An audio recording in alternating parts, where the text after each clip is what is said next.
देखिए, आज तो जो देश में परिस्थितियां हैं और जो आपके संसदीय क्षेत्र में परिस्थितियां हैं, इनको समझना बहुत ज़रूरी है। आज आपके सांसद भाजपा के हैं, सरकार प्रदेश में भाजपा की है और केंद्र में भी भाजपा की सरकार है। ठीक है, तो लगभग आप देखिए कि वही स्थिति है जो एक ज़माने में जब मेरे पिताजी आपके सांसद होते थे तो हमारी सरकार केंद्र में भी थी, प्रदेश में भी थी।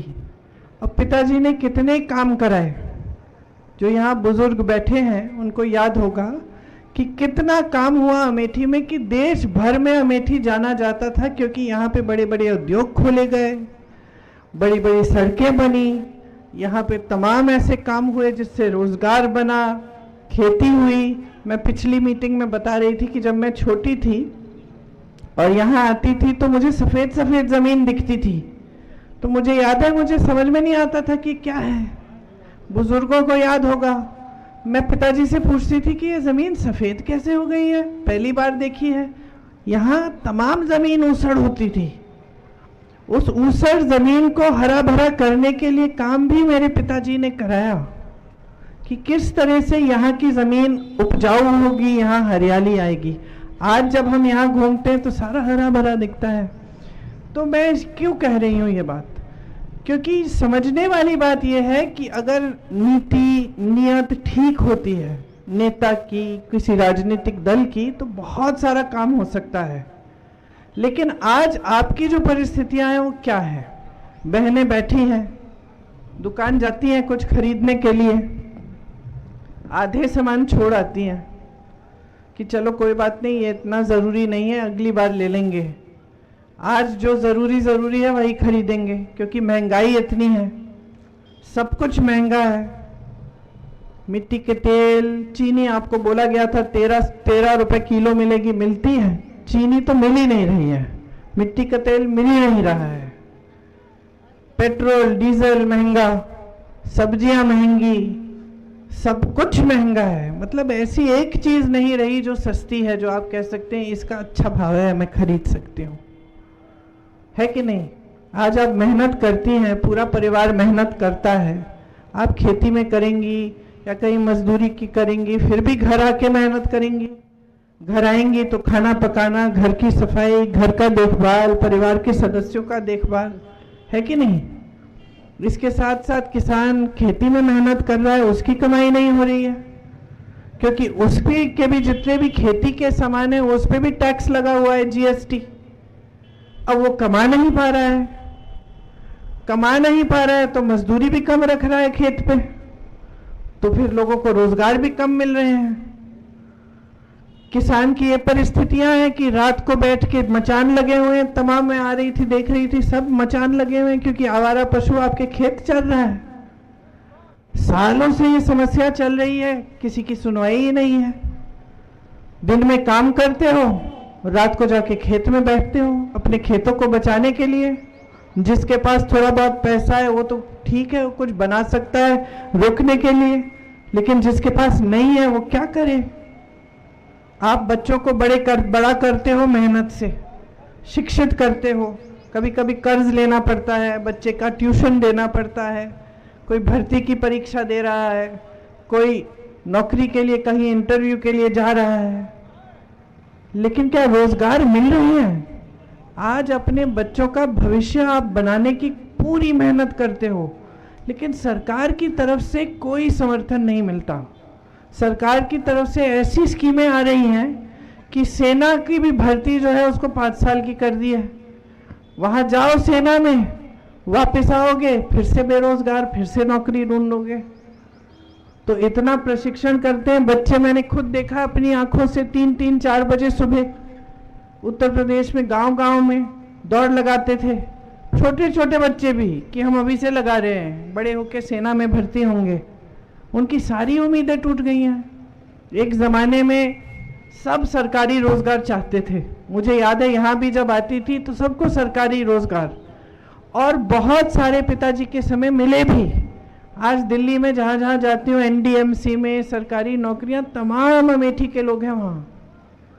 आपका तो ये होता था कि अमेठी के हैं तो प्रधानमंत्री के ऑफिस में आते थे, सारे दरवाजे खुले होते थे आपके लिए। जो बुजुर्ग हैं उनको याद रहेगा। क्यों? क्योंकि एक रिश्ता था सेवा का। प्रधानमंत्री थे लेकिन झुक के आपके पास आते थे, अहंकार नहीं दिखाते थे, आपके घरों में जाते थे, खुद गाड़ी चला के जाते थे। उनके बाद माता जी आई, माता जी ने खूब सेवा की, भैया आए, भैया ने सेवा की। फिर एक नई तरह की राजनीति आई क्षेत्र में। जो आपकी आज सांसद हैं वो क्या इसलिए आई कि आपके प्रति कोई प्रेम थी, श्रद्धा थी? वो तो इसलिए आए कि राहुल गांधी को हराना है। वो तो इसी एक मकसद से आई ना यहाँ, उस मकसद से आई। अब आपके घरों में घुस के गुरदुरिया करा के कि भगवान के नाम पे वचन दो कि भाजपा को वोट दोगे, और आप ठीक है, कुछ लोग तो गुमराह भी हो गए। लेकिन समझने वाली बात यह है ना कि अगर आपके लिए वाकई कोई नेता काम कर रहा है तो भगवान के नाम पे वोट मांगेगा कि अपने काम के नाम पे वोट मांगेगा? हम लोग पिताजी के समय, माताजी के समय, भैया के समय यहाँ आते थे प्रचार करने, तो हम भगवान के नाम से वोट नहीं मांगते थे, हम काम से वोट मांगते थे। हम कहते थे कि हमने ये काम किए हैं, ये सड़क बनाई है, ये बिजली के खंभे लगवाए हैं, आपके यहाँ इंडिया मार्क 1 लगवाया है, पाठशाला खुलवाया है, रोजगार दिलवाए हैं, बड़े बड़े उद्योग लाए हैं। और फिर हम कहते थे कि हमें और काम करना है आपके लिए। यही सही राजनीति होती है। गलत तरह की राजनीति आपके जज्बातों का इस्तेमाल करती है और उससे सिर्फ नेता का फायदा होता है, क्योंकि नेता अपने लिए ये परिस्थिति बना देता है कि भैया मुझे काम करने की जरूरत है नहीं, चुनाव आएगा कोई काम तो पूछेगा नहीं मेरा, मैं तो धर्म का नाम लूंगा, जाति का नाम लूंगा, वोट मिल जाएगा। तो नेता की जवाबदेही तो खत्म हो गई आपके प्रति। समझ रहे हैं? कल आप मुझे बोलोगे कि चाहे कुछ भी कर लो, धर्म के नाम पे मैं तुम्हें वोट दे दूंगा या दे दूंगी, तो मैं फिर काम क्यों करूं? आपकी सड़कें क्यों बनाऊंगी? आपके यहाँ बिजली क्यों लाऊंगी? मुझे तो मालूम है कि वैसे भी मुझे वोट मिलना है ना? इसीलिए ये राजनीति आगे बढ़ रही है, क्योंकि आपके जज्बात धर्म से जुड़े हैं। हम सब हिंदुस्तानी जितने भी लोग हैं, हम सब धार्मिक हैं, सबके लिए भगवान प्यारे हैं, धर्म प्यारा है। लेकिन धर्म का राजनीति के लिए इस्तेमाल गलत होता है।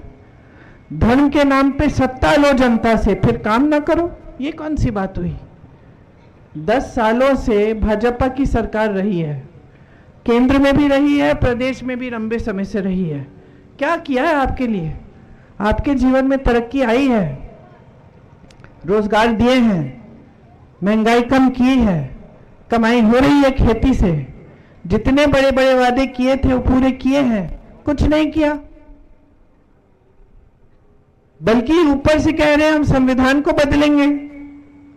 संविधान को बदलने का क्या मतलब है? संविधान क्या देता है आपको मालूम है?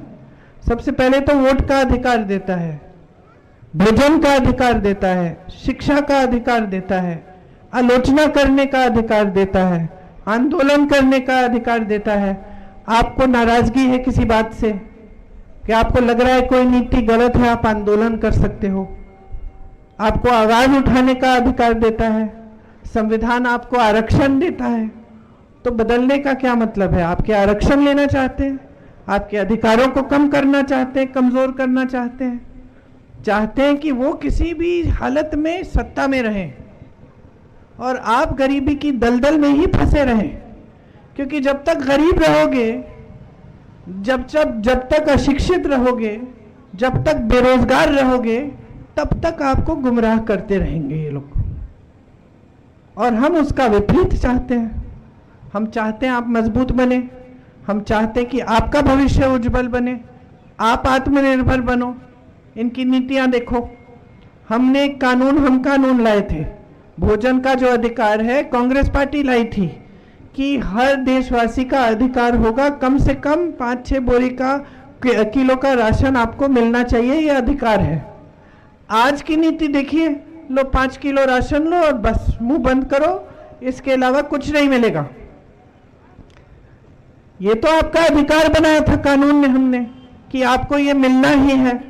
अब उस पे उन्होंने अपनी फोटो चिपका दी मोदी जी ने और दे रहे हैं आपको। उसके अलावा आपको अपने पैरों पे खड़े होने के लिए क्या दे रहे हैं? आप नौजवान हो, कल मैं आपसे बोलूं मैं 5 किलो राशन पकड़ा रही हूं, एक तरफ या तुम बताओ, या तो 5 किलो राशन लोगे या रोजगार लोगे, कौन सा लोगे? कौन सा? क्यों? क्योंकि 5 किलो राशन से तो निर्भर बनोगे, जैसे ही वो राशन खत्म होगा फिर से कतार में खड़े हो जाओगे और राशन दो। लेकिन रोजगार मिलेगा तो भविष्य बनेगा तुम्हारा। तो रोजगार देना, आपके लिए मौके खोलने कि आप शिक्षित हो, आपको रोजगार मिले, आप कमा पाओ, ये तो सरकार का दायित्व है। लेकिन सरकार कर नहीं रही है। आते हैं मंच पे बड़े बड़े नेता, इनके प्रधानमंत्री जैसे नेता, और फिजूल की बातें कर रहे हैं, कह रहे हैं कि कांग्रेस पार्टी धर्म के विरोधी है, कांग्रेस पार्टी आपके भैंस चुराएगी, आपके गहने चुराएगी। कैसी बातें हैं ये? बकवास की बातें हैं।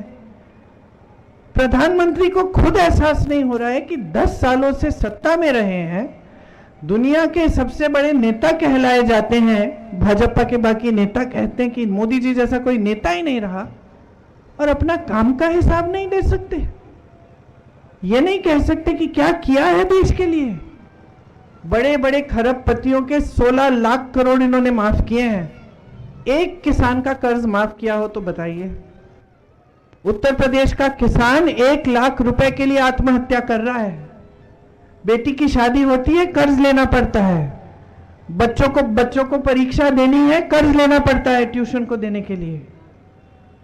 कि कोई बीमार पड़ता है, कर्ज लेना पड़ता है, और उसके लिए एक पैसा नहीं। जब कांग्रेस पार्टी कहती है हम आपके किसानों के कर्ज माफ करना चाहते हैं, भाजपा के नेता कहते हैं कि ये लोग झूठ बोल रहे हैं, अर्थव्यवस्था में पैसे नहीं है। अच्छा, तो फिर आपने 16 लाख करोड़ कैसे माफ किए बड़े खरबपतियों के? ये बड़े बड़े खरबपति जिनकी शादियां हम सोशल मीडिया पे देखते हैं, बड़े बड़े गहने, इतनी बड़ी बड़ी पार्टी, पता नहीं क्या क्या कर रहे हैं, इनके पास ये पैसे कहां से है? ये आपके पैसों से इनके कर्ज माफ हुए हैं, और आपका एक पैसा माफ नहीं है। आपके लिए एक ऐसी स्कीम नहीं है, प्रोग्राम नहीं है जिससे आप फूलो। जहां जहां से रोजगार मिलता था सब अपने बड़े खरबपति दोस्तों को सौंप दिया। सोचो, आज देश का कोयला, देश की बिजली, देश के बंदरगाह, देश के हवाई अड्डे, देश की सड़कों का ठेका किसके हैं? सब बड़े बड़े खरबपतियों के हैं। सब उनको सौंप दिए गए हैं। यहां से रोजगार मिलता था। मैं छत्तीसगढ़ में कोयले के खदान में गई, उसका निजीकरण हो गया। अब सब बड़ा खरबपति तय कर रहा है। पहले सरकार तय करती थी आपके बारे में सोच के, आपकी मजदूरी, आपका वेतन, आपकी सुरक्षा। तो निजीकरण अपने आप खराब नहीं है, लेकिन खराब बात यह है कि आप देश की सारी संपत्ति उठा के 4-5 लोगों को दे रहे हो, कर्ज माफ कर रहे हो उनका, और गरीब को दलदल में छोड़ रहे हो, और उसकी मुश्किलें बढ़ती जा रही हैं। ये आवारा पशु की समस्या जो रोज रात को आपके खेत चरे जा रहे हैं, ये समस्या कांग्रेस की सरकार ने हल की। छत्तीसगढ़ में अच्छे गौशालाएं बनाई।